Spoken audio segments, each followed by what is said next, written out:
शालू हर सुबह अपनी भाभी को लंगड़ा कर चलते देखती तो कुछ न बोलती, लेकिन आज उसे मजाक सूझा और उसने भाभी से पूछ ही लिया, क्या भाभी, आप और भैया रात भर ऐसे प्यार करते हो कि सुबह पूरे घर को पता चल जाता है। अब भाभी जी एकदम सन्न हो गई, लेकिन कुछ बोली नहीं, या फिर शायद उनको समझ में ही नहीं आ रहा था कि क्या बोलें। कुछ देर चुपचाप रहने के बाद वो धीरे से मुस्कुराते हुए बोली, सब्र कीजिए ननद जी, आपकी भी शादी होने वाली है। आपको भी पता चल ही जाएगा कि पति लोग कैसे प्यार करते हैं। फिलहाल भगवान से मैं यही प्रार्थना करूंगी कि मेरे पति जैसा प्यार करने वाला आपको ना मिले। इतना कहते हुए उनका मूड सीरियस हो गया। शालू की उत्सुकता और बढ़ गई। वह बोली, क्यों भाभी जी, ऐसा क्यों बोल रही हो? मेरे भैया आपको कुछ ज़्यादा ही परेशान करते हैं क्या बिस्तर पर?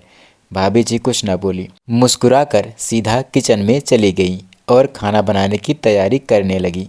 खाना बनने के बाद शालू भी खाकर कॉलेज के लिए निकल गई। शालू कॉलेज में पढ़ने तो गई थी, लेकिन उसके दिमाग में उसकी भाभी जी की बातें घूम रही थी। खासकर वो वाली बात जो भाभी जी ने बोली थी कि भगवान करे मेरे पति जैसा प्यार करने वाला आपको ना मिले। शालू सोच रही थी कि क्या मर्द इतने बेदर्दी होते हैं जो औरत के दर्द की परवाह नहीं करते। खैर, शाम को शालू घर वापस आई और अपने कामों में व्यस्त हो गई।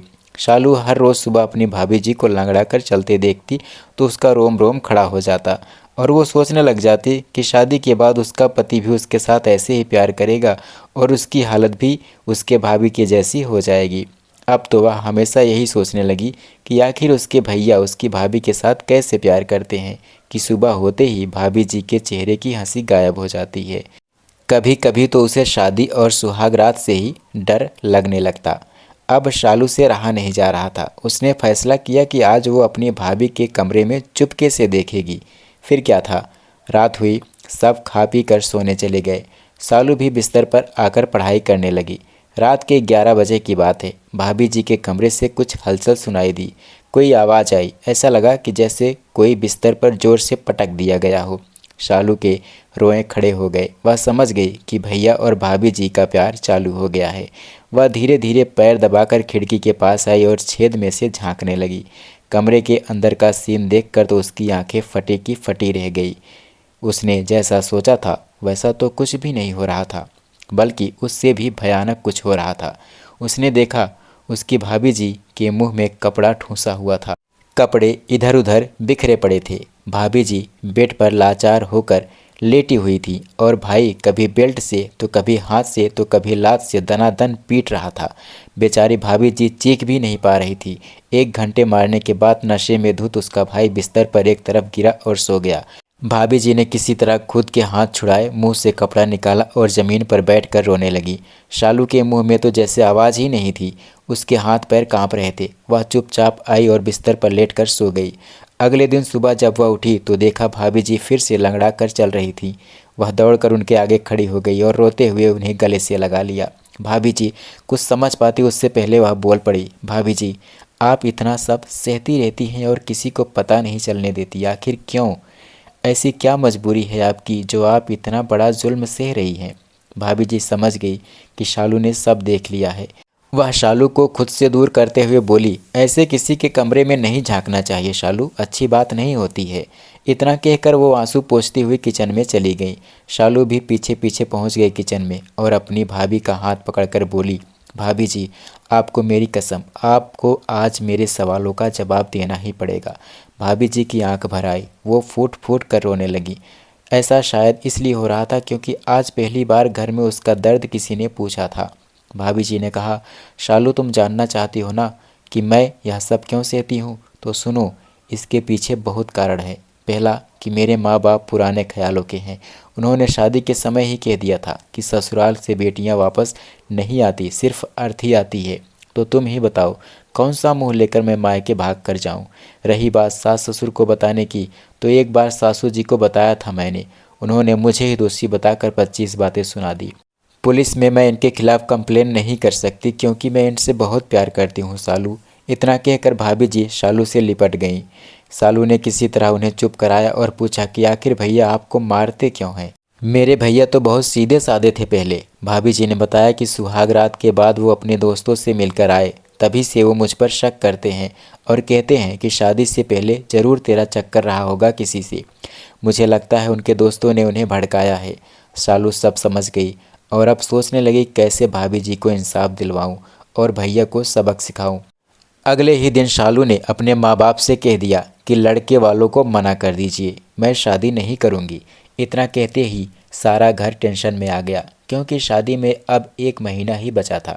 सब ने कारण पूछा तो शालू ने कह दिया कि उसे मर्दों पर भरोसा नहीं है, इसलिए वह कभी भी शादी करके अपनी ज़िंदगी बर्बाद नहीं करना चाहती। सब समझाकर थक गए लेकिन वह नहीं मानी। शाम को उसका भाई काम से आया तो माँ ने सारी बात बताई। भाई शालू के कमरे में पहुंचा और पूछने लगा कि क्या बात है, शादी से इनकार क्यों कर रही हो, लड़के में कोई कमी है क्या? शालू ने कहा, नहीं भाई, लड़के में कमी हो या ना हो मुझे शादी नहीं करनी, क्योंकि आजकल के लड़के बहुत शक्की होते हैं और क्या पता वो शादी के बाद मुझ पर शक करने लगे और मुझे मारे पीटे। भाई को गुस्सा आया और बोला, किसी की इतनी मजाल जो तुझ पर हाथ उठाए, हाथ काट दूंगा बहन।